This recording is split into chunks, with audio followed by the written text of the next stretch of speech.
안전뱅이가 일어나는 놀라운 기적의 사건입니다.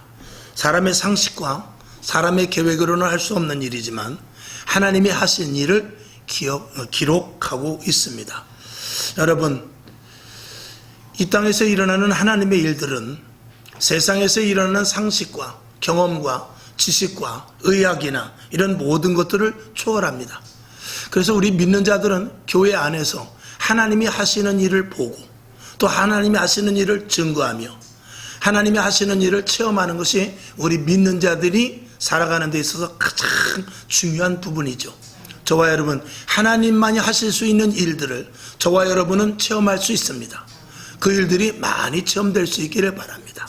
또한 하나님께서 우리를 부르신 것은 그 믿음을 대대로 이어서 자녀들에게 또 후손들에게 믿음의 삶을 살 수 있도록 하는데 우리들에게 주어진 사명이라는 것도 우리는 분명히 알아야 될 것입니다.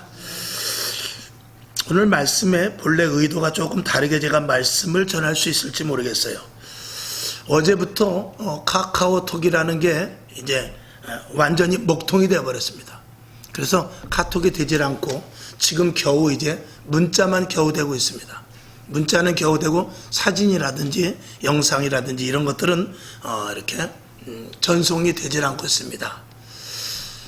한 번에 그 불이 좀 났다고 그러는데 그 불난 것 하나로 인하여서 전 세계 카카오톡을 쓰는 사람들이 다 먹통이 되어버렸죠.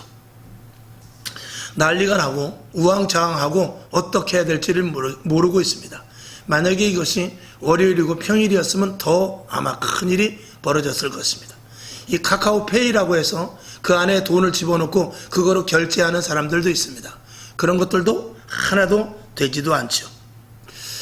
우리가 벌써 저도 아침에 카톡을 많이 이제 성경 구절을 많이 보냅니다만 오늘은 제가 푹 쉬었죠. 1절 그런 것들 보내지 않고 아주 편하고 좋더라고요. 그런데 이게 한쪽에서는 어쩔지 하면서 안절부절하는 그런 마음도 없잖아 있습니다. 벌써 그만큼 카카오톡에 중독이 되었기 때문에 그렇습니다. 그런데 이 카카오톡이 하나 멈춘 거는 우리 가정으로 말하면 그저 가스레인지 하나 고장난 거 정도밖에 되지 않습니다. 이 인터넷이라는 거대한 망이 잘못되면은요, 이 모든 전산이 마비가 되어버립니다. 그래서 인터넷을 통해서 지금 모든 것들이 버스 오는 시간도 또 우리가 생활하는 유튜브 보는 것도 또 인터넷에 들어가서 어떤 문제를 해결하는 것도 그런 검색도 조차도 할 수 없습니다. 전기가 다 나가는 거와 마찬가지죠. 전기가 다 나가면 냉장고도 쓸 수 없고 방에 불도 켤 수 없습니다. 지금 이렇게 사실은 굉장히 위험한 시대에 살고 있는 것입니다. 앞으로 자동차는 자율주행을 할 것입니다. 그래서 이제 지금 실험 중인데 운전기사가 없는 버스, 운전기사가 없는 택시들이 이제 나오게 돼요. 그래서 어디 딱 찍으면 그냥 차가 알아서 갑니다. 그런데 공중에서 GPS라는 그 전파를 쏴줘서 이 내비게이션이 알아서 자동차를 운전해 주는 것이거든요. 근데 위에서 쏘는 그 전파를 주는 그 GPS가 차단이 되면 이 땅의 모든 자율자동차들은 난리가 나서 순식간에 혼란으로 이어지게 됩니다. 그런데 위험한 시대를 우리는 가고 있습니다. 아무리 번듯한 건물이라 해도요, 인터넷망 하나만 딱 끊어지면 그 건물은 마비가 됩니다. 아무것도 할 수 없습니다. 은행은 말할 것도 없고요. 학교, 관공서 모든 것들이 다 끊어져 버리죠. 그래서 그런 것들에 우리가 이제는 녹아져 있거든요. 그런 것들에 완전히 손에 이렇게 아주 배어 있거든요. 그래서 하루만 인터넷이 안 되고 하루만 유튜브가 안 돼도 이 답답할 사람이 굉장히 많습니다. 특별히 인터넷이 안 되면 이 젊은이들 게임하는 그런 애들은 난리가 날 것입니다. 어디 가서 무엇을 전전긍긍하고 게임 외에는 달리 할 일이 없습니다. 우리나라 사람들이 전철에서 하는 것이 뭐냐면 거의 99%가 다 핸드폰을 만지고 있습니다.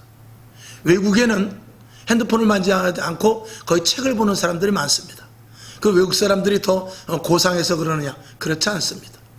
그런 것이 아니라 외국 전철은 인터넷이 되지 않기 때문에 책을 보는 거예요. 만약에 우리나라 전철에도요, 인터넷이 전혀 안 된다면 책 보는 숫자가 늘어날 수도 있습니다. 자, 이제 그런 이야기고. 점점 앞으로는 가상세계로 진입을 하게 됩니다. 여러분, 제가 한번 언제 말씀을 드린 대로 그 메타버스라는 것이 있습니다. 또 지금도 인공지능, 인터넷, 유튜브는 말할 것도 없고 점점 그런 세대로 계속 들어가는데, 우리같이 기성세대, 적어도 40, 50대 이상, 60대 이상의 세대들은 그런 것이 없어도 삽니다. 불편해서. 버스에 다시 카드가 없으면 돈 내고 타면 돼요.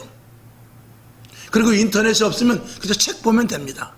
그런데 지금 젊은 세대들은 그걸 바뀌기가 어렵고, 그리고 아주 어린 세대, 우리의 다음 세대, 우리 딸 말고 우리의 딸의 그 다음 세대, 지금 갓 태어나는 그 5살, 6살 그런 애들은 인터넷이라든가 그런 것들을 처음 태어나자마자 봅니다.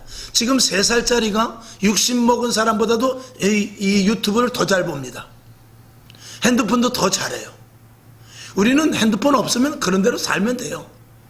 근데 그렇게 어려서부터 그걸 맛보고 산 애들은 그것이 없으면 세상 말로 돌아버립니다. 지금 젊은 애들, 지금 10대들에게 만약에 인터넷이 없다고 칩시다. 핸드폰 고장나면은요, 당장 가서 바꿔야지. 그거는 우리들도 마찬가지죠. 벌써 그렇게 된 거예요. 그러나 젊은 층들은 그게 더 심합니다. 당장 가서 핸드폰 바꿔가지고 이게 복구가 안 되면 어떻게 하나. 그러면서 굉장히 거기에 매달려 있게 돼 있습니다. 그래서 가상세계라고 해서 이제 메타버스라는 것이 있는데, 그 메타버스 안에 들어가면 그 안에서 또 다른 영역이 있습니다. 게임 안에 들어가면 그 게임을 조종해서 거기서 사람을 죽이고 또 영토도 많이 빼앗고 그 안에서 건물도 건설하고 성도 짓고 하는 그런 게임들이 많이 있습니다. 근데 이 메타버스라는 것도 그런 비슷한 것인데, 그 안에 들어가면 실질적으로 내가 들어가서 그 안에서 활동을 하죠.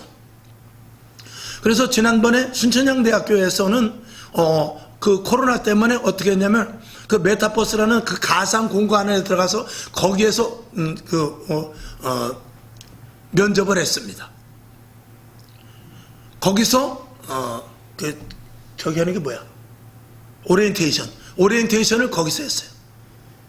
또 어떤 회사에서는 이 코로나 때문에 회사라는 그 어떤 메타버스를 만들어 놓고 그 안에 들어와서 사장과 그리고 면접관과 그리고 거기 회사 들어갈 사람이 그 안에 들어가서 서로 주고받고 면접을 합니다.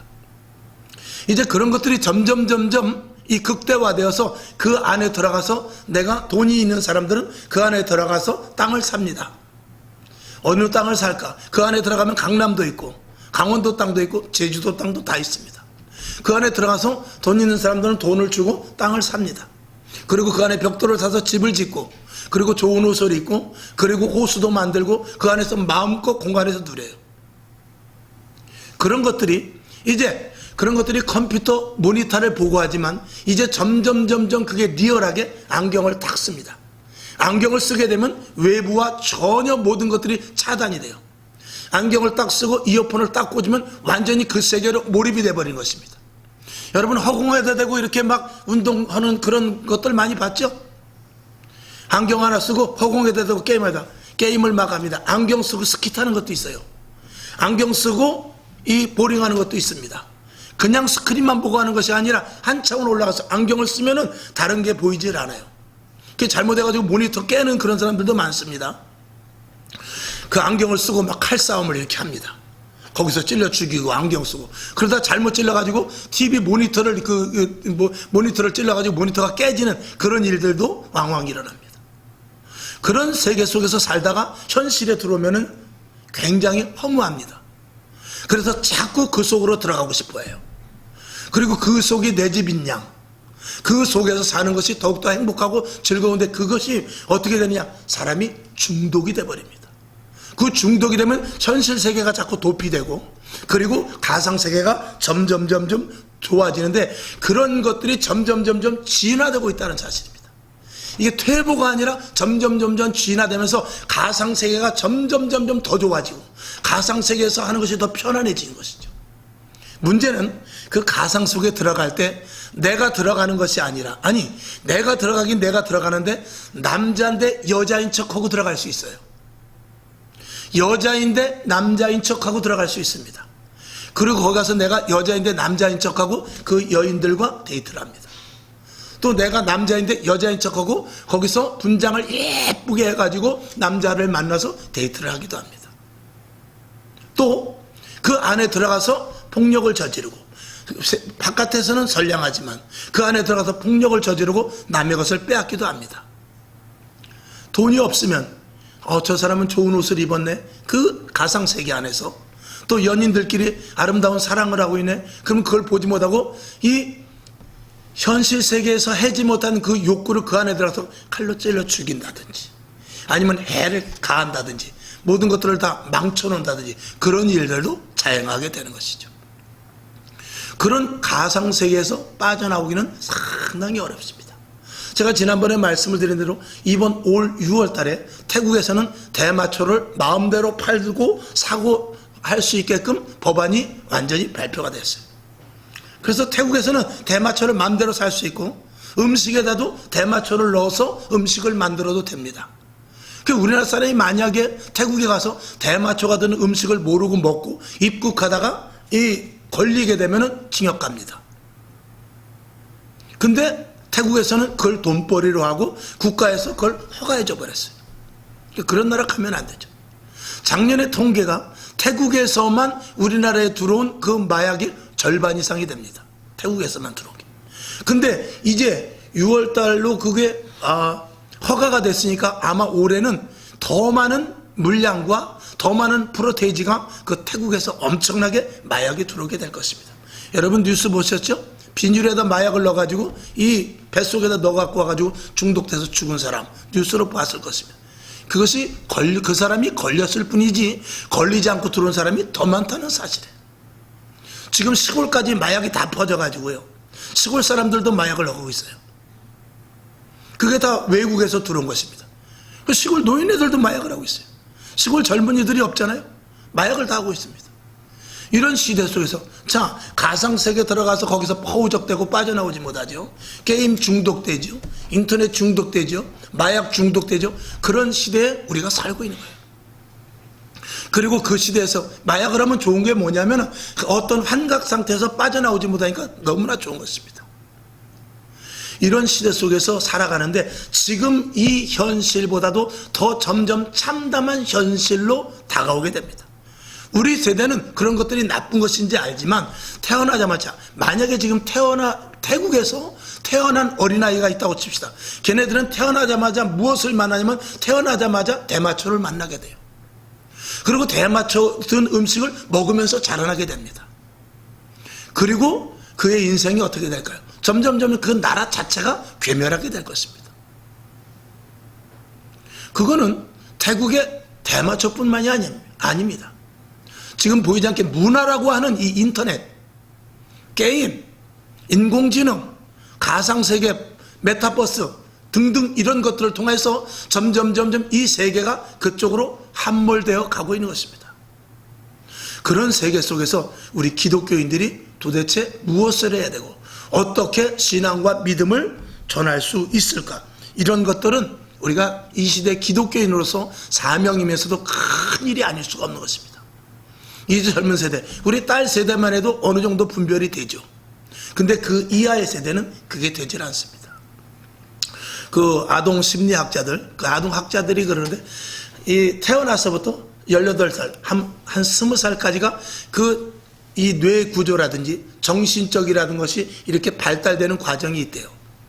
그래서 3살 때는 그 3살에 맞는 환경이 돼야 되고 8살 때는 8살에 맞는 환경이 돼야 되고 15살 때는 15살 되는 그 환경이 되어야만 그게 정상적으로 자라날 수 있다는 거예요. 만약에 3살 때 그 3살 때에 맞는 환경이 같지 않냐고 급격한 환경의 변화가 있다든지 부모가 잘못을 했다든지 그러면 그것이 빈 공간이 되고 그것이 충격으로 남아서 성장되는 데 있어서 그것이 메꿔지기는 굉장히 어렵다는 것입니다. 그것이 상처로 남게 되는 것이죠. 그래서 3살 때 상처, 8살 때 상처, 15살 때 상처, 이런 상처들을 안고 자라나는데 그것이 회복되기는 너무나 오랜 시간이 걸린다는 것입니다. 그런 것들을 이 가정에서 부모와 자녀들이 해야 되거든요. 사실은 이 맞벌이가 좋은 건 아닙니다. 만약에 맞벌이를 하게 되면 자녀들에게 갑절 또 볕갑절의 사랑을 쏟을 수 있는 각오를 해야 돼요. 퇴근하면 일찍 들어서 자녀들에게 어떻게 해서든지 같이 밥을 먹는다든지 함께 아이를 품고 잠을 잔다든지 해서 그거를 메꿔줄 수 있어야 되죠. 근데 그렇지 못한 시대에 살고 있습니다.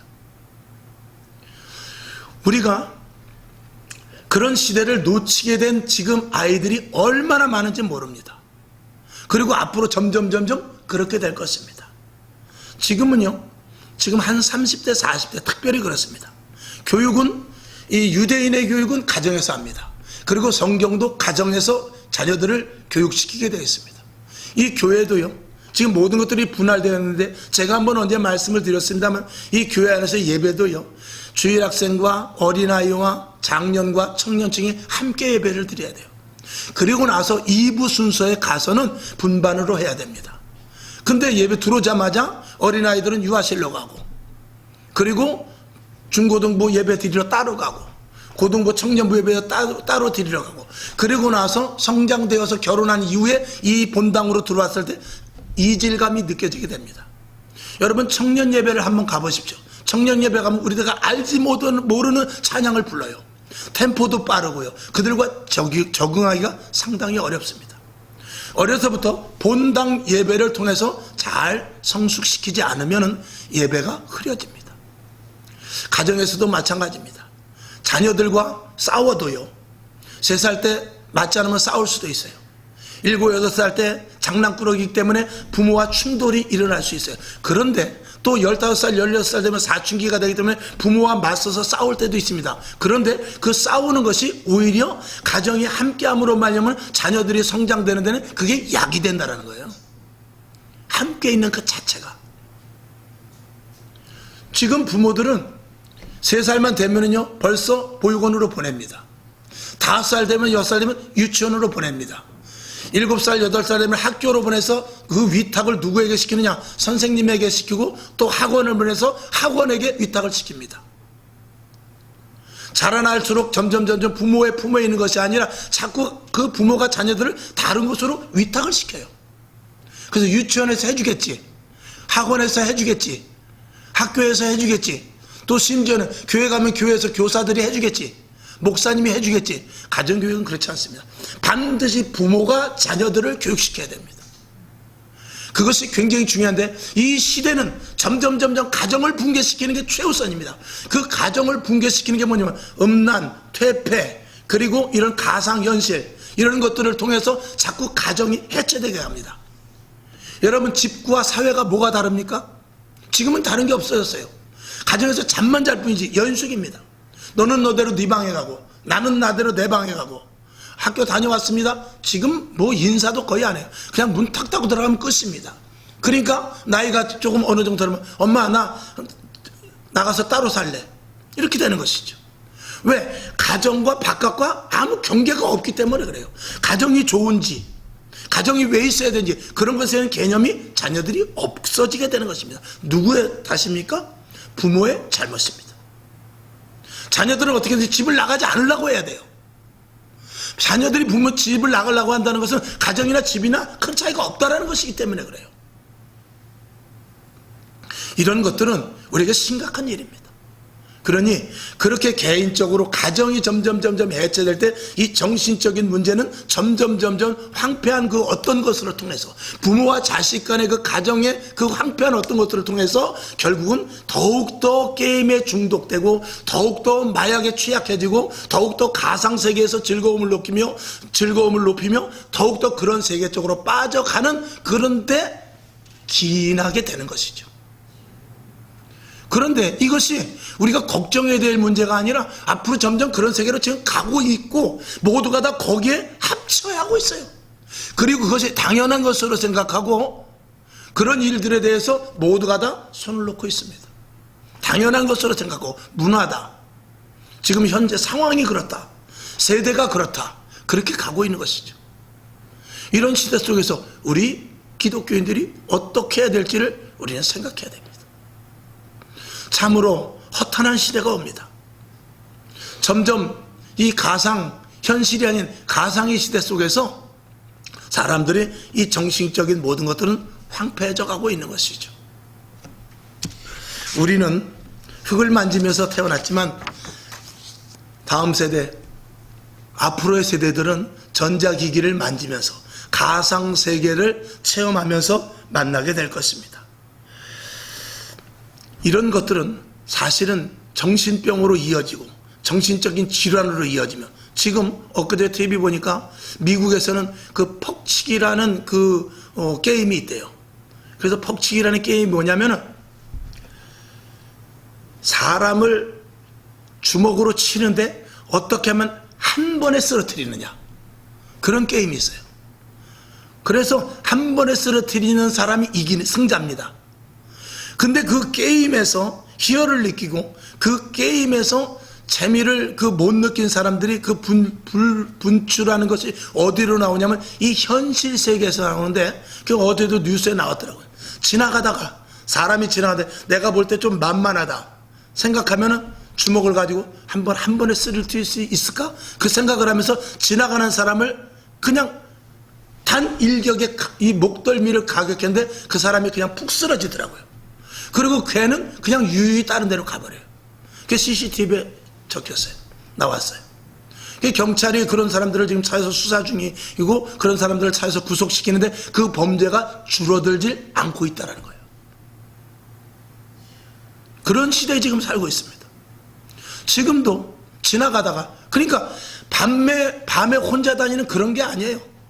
그냥 전철 안에서, 큰 대로에서, 시장 마트에서 지나가다가 이렇게 봐서 내가 볼 때 만만한 사람이 있다. 그러면 어떻게 하면 한 번에 쓰러질 수 있을까? 그리고 가만히 노려보다가 어디를 치면 한 번에 쓰러질까?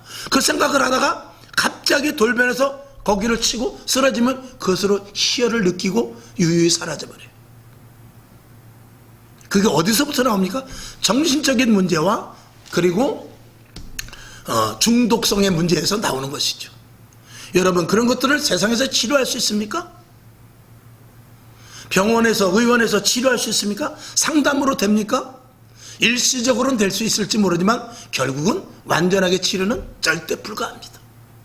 치료가 되지도 않고 치료도 할 수 없고 오히려 그런가 보다 하는 그런 시대 속에서 점점 경찰의 수만 눌릴 것이고, 그런 사람들을 이제 앞으로는 점점 형을 더 오래 살아야 되지 않겠는가, 그런 법안만 혹시 통과될 뿐이지 근본적으로 막기에는 역부족인 시대가 온단 말입니다.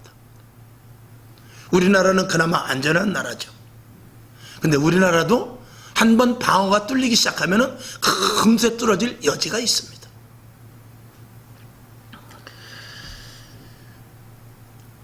정말로 답답한 일이죠. 우리가 오늘 이 자리에서 왜 우리가 예수를 믿으며 하나님께서 왜 우리의 이 시대 속에서 우리를 불렀는가를 우리는 알아야 되는데, 오늘 성경 본문을 보면은 사도행전 3장에서 보면은 태어날 때부터 안진뱅이였어요. 오늘 10절에 보면 원래 성전 미문에서 구걸하던 자입니다. 원래. 그리고 태어날 때부터 안진뱅이였고, 원래 저 사람은 성전 미문에서 구걸하던 사람입니다. 태어날 때부터 그런 사람입니다. 여러분, 제가 왜 서두에 그런 말씀을 드렸냐면, 이제 태어날 때부터 그런 정신적인 그런 가상세계 그리고 그런 환경을 맞이하는 시대에 이제 태어납니다. 그리고 그것이 자연스러운 것인 양 살아가는 세대를 접하게 될 것입니다. 아니면 우리 세대가 죽고 다음 세대가 그런 세대를 접할 수도 있습니다. 빨라지면은 우리 딸 그 다음 세대는 그런 것들이 접해지고, 지금도 물론 접해지고 있습니다만, 그러나 지금 그렇게 심각하진 않은데 그 부작용이 지금 나타나고 있는데, 앞으로 그런 일들이 다다음 세대에는 더욱더 깊이 있게 아예 그런 환경 속에서 태어나고 그런 환경으로 자라나게 돼서 좀 극한 말로 말하면 모두가 다 좀비와 같은 그런 시대에 살아가게 됩니다. 그래서 옳고 그르냐의 문제가 아니라 시대를 따라야 되느냐 말아야 되느냐는 그런 시대를 살아가게 됩니다. 그래서 모두가 다 태어날 때부터 안진뱅이 같이, 태어날 때부터 소경과 같이, 태어날 때부터 문둥병자 같이 태어나서 그냥 그렇게 살아가는 그런 시대를 우리가 맞이하게 된단 말입니다. 그런 시대 속에서 교회는 점점 퇴출될 것입니다. 앞으로는 점점 무종교, 탈종교, 비종교, 반종교죠. 거기에는 반드시 반그리스도인, 비그리스도인, 적그리스도인들이 생겨나게 됩니다. 그런 것들은 종교와 전혀 관계가 없고 종교는 멀리할 수밖에 없는 그런 환경이 조성이 되고 있기 때문에 그래요. 교회를 갈 일도 없거니와 교회 다니는 사람들의 옳은 말을 싫어하고 너 정신 차려 그 소리조차도 폭행으로 다가올 수 있는 그런 시대가 온단 말입니다. 너나 정신 차려 그러면서 자기가 사는 그 시대가 옳은 것으로 많은 사람들이 거기에 함몰돼서 그게 옳은 것인지 알고 사는 그런 시대 속에서 기독교인들은 발을 붙일 자리가 없는, 종교인들은 발을 붙일 자리가 없는 그런 시대가 온단 말입니다. 제가 드리는 말씀이 뻥입니까? 허입니까? 이미 우리는 발을 디뎌놨어요. 여러분들이 뉴스 같은 것을 보면은 그런 것들을 이제 앞으로 더 많이 접하게 될 것입니다. 누가 그들이 그게 정상인지 아는데, 그게 정상인지 아는데 그들을 누가 진짜 참 정상으로 돌아오게 할 수 있느냐 이거죠. 오직 하나님의 말씀으로, 성령으로만 할 수 있다는 것을 결론으로 말씀을 드립니다. 호전몽이라는 말이 있습니다. 중국의 그 장자죠 아마. 그 사람이 꿈을 꿨는데 나비가 되어서 하늘을 잘 날아서 꽃도 만나고 그리고 푸른 창국 나르고 얼마나 좋았는지 몰랐는데 깨보니까 꿈이었죠. 그 사람이 얼마나 꿈이 생생하지. 내가 꿈에서 여기로 온 건가, 내가 여기에서 꿈을 간 건가, 그 착각을 할 정도로 꿈속이 너무나 좋았다는 것입니다. 아니 꿈이 진짜지 이게 가짜겠지, 그런 생각을 한다는 것입니다. 여러분 가상세계에 들어가면 그렇습니다. 어떤 게 진짜인지 모릅니다. 차라리 이 시대에 여기서 목숨을 끊어버리고 가상세계로 들어갈까? 그런 방법은 없을까? 엉뚱하게 그런 생각을 할 수도 있단 말입니다. 그들은 심령이 뒤틀려져 있어요. 마음이 이미 자랄 때 떡잎이 잘못 자라듯이 이미 오른쪽이나 왼쪽으로 휘어져서 자라고 있습니다.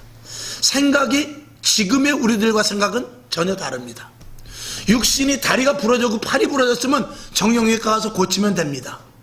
근데 이 삐뚤어진 마음, 잘못된 생각, 그리고 헝클어진 이 심령을 고칠 수 있는 것이 무엇입니까? 성령밖에 없습니다. 예수님께서 2000년 전에 이 땅에 오셔서 직접 예수님의 손으로 만지셔서 소경이 눈을 뜨게 하고 문둥병을 고쳐주었고 안진뱅이를 일으켜 주었습니다. 오늘 본문에서도 베드로가 그를 일으켜 주었습니다. 그러나 예수님께서 오시지 않고 예수님께서 부활 승천하시고 지금은 성령님께서 오셔서 어디에? 기가 막히죠. 성령님께서 우리의 심령 속으로 들어가 버립니다. 왜? 심령 속으로 들어가야 심령에서부터 내 영혼이 잘된 것 같이 범사가 잘되고 강건해지듯이 우리의 심령 속으로 들어가서 우리의 심령을 완전히 바꿔 놓아야만 이 육적인 모든 것이 변화될 수 있기 때문에 그렇습니다. 여태까지 말씀을 드렸던 앞으로 태어나면서부터 안진뱅이 된 자와 같은 앞으로 다음 세대, 그 다음 세대 아이들이 바른 길이 무엇인지, 그들이 혼돈이 올 것입니다. 그래도 생각이 있기 때문에 정말 이것이 옳은 것인가, 내가 여기서 이렇게 수렁에 빠져나와서 이렇게 사는 게 이게 정상인가 하는 그런 철학을 하는, 철학과 같은 생각을 하는 사람들이 분명히 있을 것이에요. 그들을 구출해내는 데 있어서 그 심령이 빠져나올 수 없습니다. 이미 중독이 되어 있고 이미 그 세대를 살고 있으며 이미 그것이 익숙해져 있기 때문에 빠져나올 수 없는 그런 심정과 마음의 상태 속에서 어떻게 빠져나올 수 있느냐? 성령으로 말미암아 변화되지 않고는 절대적으로 빠져나올 수 없습니다. 이제는요, 우리가 예수 믿고 복받고 예수 믿고 사업 잘 되고 예수 믿고 우리가 병든 것이 고쳐지고 하는 것을 우리가 기도로 우리가 제목 삼습니다만, 앞으로 다음 세대, 다다음 세대는 예수 믿는 자체만 해도 엄청난 복이 되는 시대가 온단 말입니다. 그때는 예수만 믿어서 성령 충만만 해도 그것이 이 땅에 있어서 가장 큰 축복이 되는 그런 시대가 올 것입니다. 그때는 돈이 문제가 아니에요. 병든 것이 치료되는 게 문제가 아니고 사업장이 잘 되는 문제가 아니라 그 시대 속에서 어떻게 하면 빠져나와 하나님을 아는 사람이 되는가, 그런 시대가 이제 오게 될 것입니다. 여러분, 그럼 제가 왜 앞서서 그런 설교를 지금 합니까? 그는 다음 세대, 다음의 목회자들이 전할 세대인데 왜 제가 지금 이 말을 합니까? 여러분, 다음 세대들에게 성령 충만하게 해야 돼요. 저와 여러분 여기 계신 분은 성령 충만합니다. 그런데 우리 후대, 우리 딸들, 우리 아들들, 우리 자녀들이 성령 충만해서 또 그 다음 세대에 성령 충만해야만 그런 시대 사람들을 구원해낼 수 있는, 구출해낼 수 있는 참 길이 무엇인지, 참 진리가 무엇인지, 정말 바르게 인간적으로 사는 것이 무엇인지를 알 수 있는 역할을 할 수 있다 이 말입니다. 근데 우리 세대에 끌어지고 내가 다음 세대에게 성령의 충만함을 전수시키지 못한다면 다음 세대의 사람들은 희망이 없단 말이죠. 이게 큰 일인 것입니다. 하나님께서는 이 시대에 가장, 대한민국에 사는 중에 지금 세계적으로도 대한민국 가장 잘 살고 있습니다. 가장 좋은 환경에서 살고 있어요. 여러분, 지금 좋은 환경에서 우리가 산다면 이 좋은 환경을 하나님께서 선물로 우리에게 주셨으면 우리는 이 받은 선물을 가지고 다음 세대들에게 성령 충만함을 줄 수 있는 보답을, 그 의무를 할 수 있어야 돼요. 그게 하나님께서 이 시대에 우리가 잘 먹고 잘 살게 하는 주신 선물이고, 우리가 해야 될 일은 그것을 사명을 가지고 우리 다음 세대에 있어서 더욱더 성령 충만하고 그들이 하나님을 온전히 믿어서 그 다음 또 다음 세대에 정말 엉클어져 가고 중독된 그 시대에 사람을 살릴 수 있는 사람으로 만들어낼 수 있어야 된다 이 말입니다. 이게 중요한 것이죠. 그러니 성령 충만하지 않고서는 점점 마귀는 성령 충만을 희석시킵니다. 말씀 가지고 됩니까 여러분? 말씀은 반드시 성령님이 함께 하셔야 되는데, 사도행전 19장을 보면 에베소서에 갔는데 거기서 사도 바울이 희한한 마술을 하고 병든 자를 일으키고 막 손수건만 만져도 병이 나니까, 거기 마술을 하는 어떤 유대인이, 아시죠 여러분? 그 성경 말씀, 마술하는 유대인이 가만히 보니까 예수의 이름을 부르니까 되더란 말이죠. 그 예수의 이름을 부르니까 되더라. 그러니까 그들도 예수의 이름으로 해보니까 조금씩 된단 말이죠. 병든 자가 막 일어나고 희한하다 그랬는데, 어떤 제대로 된 악기 들린 사람한테 걸려가지고 아주 능욕을 당하는 일이 생깁니다. 내가 예수도 알고 바울도 알고 너는 누구냐? 라고 말하면서 그 마술하는 유대인에게 달려 들어가지고 그를 억압하는 그런 장면이 나오죠. 여러분, 예수라는 그 나름대로 성경 말씀만 알아서 될 일이 아닙니다. 말씀만 하는 건 얼마든지, 말씀으로 우리가 분명히 이기지만 말씀에 성령님께서 함께 하시지 않으면은요, 그 말씀은, 이 말씀은 하나의 종이 책이 되고 마는 것입니다. 지식밖에 되잖아요. 성경 공부가 중요한 것이 아니라 성경 공부가 중요한 것이 아니라 성경으로 충만해야 돼요.